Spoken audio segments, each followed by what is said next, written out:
நான் பொய்யே சொல்ல மாட்டேன் அப்படின்னு நீங்கள் சொன்னீங்கன்னா கீழே கமெண்ட் பண்ணுங்கள். என்னோட கிட்டாரை நான் உங்களுக்கு கிஃப்டாக தரேன். இன்றைக்கி லென்டன் டேவோட first day and this is first day of 40 days of normalizations. And இன்றைக்கி நம்ம பொய் பேசுகிறத பற்றி பார்க்க போகிறோம். இதுக்கு முன்னே கேட்ட மாதிரி நம்மளை யாருமே பொய் சொல்லாமல் இருக்கிறதே இல்லை.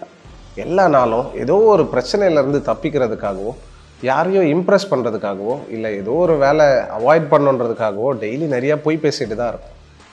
ஏன் நம்ம வீட்டில் இருக்கிற சின்ன குழந்தைங்களே ஏதாவது தப்பு பண்ணிட்டா நான் பண்ணலை அப்படின்னு தானே சொல்கிறாங்க. அந்த அளவுக்கு நம்ம பொய்யை நார்மலைஸ் பண்ணி வச்சுருக்கோம். பைபிள் பொய் பற்றி என்ன சொல்லுதுன்னா, அது ஒரு பெரிய பாவம்னும் கடவுளுக்கு அது ஒரு பிடிக்காத செயல் அப்படின்னும் பைபிளில் போட்டிருக்கு. அவ்வளோ ஏன் உலகத்தில் முதல் பாவம் வர்றதுக்கு பிசாசு ஏவாள்கிட்ட சொன்ன பொய் தான் காரணம். பைபிளில் ஒருத்தர்கிட்ட ஒருத்தர் பொய் சொல்லக்கூடாதுன்னு போட்டிருக்கு. 10 கற்பனையில் ஒன்று பொய் சாட்சி சொல்லக்கூடாது அப்படின்ட்டு. பொய் சொல்கிறவங்களுக்கு நரகத்தில் இடம் இருக்குது அப்படின்னு போட்டிருக்கு. ஸோ ஜீசஸ் என்ன சொல்கிறார்? I'm the way, I'm the truth and life. நான் ஜீசஸோட டிசைபிள், நான் கிறிஸ்டியன் அப்படின்னு சொன்னால் நான் ட்ரூவாக தானே இருக்கணும், பொய் பேசக்கூடாதுல்ல.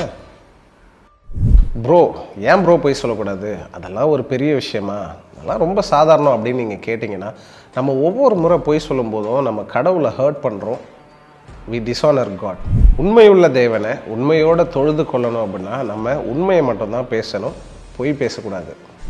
லென்டன் சீசனோட ஃபர்ஸ்ட் டே இன்னைக்கு. நம்ம எங்கெல்லாம் பொய் பேசுகிறோம், எங்கெல்லாம் பொய் பேசுகிற சிச்சுவேஷன் உருவாகுதுன்னு சொல்லிட்டு கொஞ்சம் நம்ம அனலைஸ் பண்ணி பார்ப்போம். பொய் பேசாமல் உண்மையை பேசணும் அப்படின்னு சொல்லிட்டு கடவுள்கிட்ட நம்ம ஹெல்ப் கேட்போம். அப்படியே நம்ம சொன்ன பொய்க்கெல்லாம் மன்னிப்பும் கேட்போம்.